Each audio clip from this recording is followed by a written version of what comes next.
Brother నమస్తే, ఏం పేరు మీ పేరు? నమస్కారం, నా పేరు సాయి కుమార్ అన్న. సాయి కుమార్. సాయి కుమార్, ఓటకు ఉందా మీకు? అవును.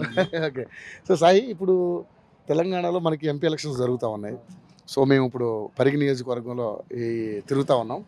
సో చేవెళ్ళ కాన్స్టిట్యున్సీ, పార్లమెంట్ కాన్స్టిట్యున్సీకి సంబంధించి మరి ఇక్కడ ఎవరు గెలిచే అవకాశం ఉంది? నీ అభిప్రాయం అంటే కాంగ్రెస్ అవకాశం ఉందా, లేదా బీజేపీకి అవకాశం ఉందా, బీఆర్ఎస్కి అవకాశం ఉందా? ఇక్కడ రంజిత్ రెడ్డి గారు, ఆయన కొండా విశ్వేశ్వరరెడ్డి గారు అండ్ ఆయన కాసాని జ్ఞానేశ్వర్ గారి మధ్య పోటీ నడుస్తూ ఉంది. సో ఎలా ఉండబోతుంది, ఎవరు గెలిచే అవకాశం? మేమైతే రంజిత్ రెడ్డి సార్ గారికి ఓటేస్తాం.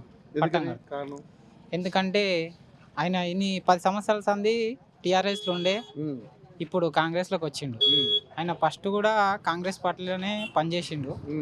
కాబట్టి కాంగ్రెస్ పార్టీలో ఆయన నుంచి కొంచెం అభివృద్ధి కూడా పార్లమెంటు పరంగా అభివృద్ధి జరుగుతుంది అని మా అభిప్రాయం. ఓకే. సో మొత్తం 17 స్థానాలు ఉన్నాయి. ఎన్ని గెలుచుకుంటారు కాంగ్రెస్? 17 స్థానాలలో 12 నుంచి 14 స్థానాలు గెలుచుకుంటుందని మా సీఎం సార్ చెప్పిండు, రేవంత్ రెడ్డి సారు.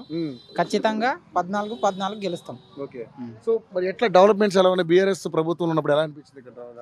బీఆర్ఎస్ ప్రభుత్వంలో మాతాన మహేష్ రెడ్డి ఎమ్మెల్యే ఉండే, ఏం చేయలేడు. అంతకుముందు మా రామ్మోహన్ రెడ్డి సార్ చేసిన అభివృద్ధి ఇక్కడ ఉండే. ఇప్పుడు కూడా మా సార్ను మేము గెలిపించుకున్నాం. ఇప్పుడు కూడా మా సార్ అభివృద్ధి చేస్తాడని మా అభిప్రాయం.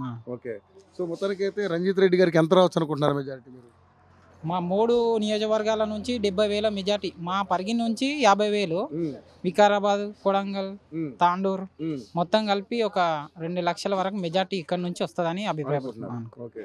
సో అంటే రంజిత్ రెడ్డి గారు మీకు బాగా పరిచయం ఉందా? పరిచయం అంటే కలిసినప్పుడల్లా కలుస్తాం, వచ్చినప్పుడల్లా కలుస్తాం. మా సార్ వస్తాడు, మొన్ననే ఇక్కడ వచ్చిండు, కలిసినాం సార్. ఓకే. సో మీరేం చేస్తుంటారు?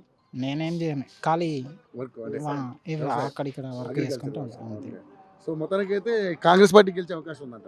గెలుస్తా పక్కా. Okay. Thank you brother, thank you so much.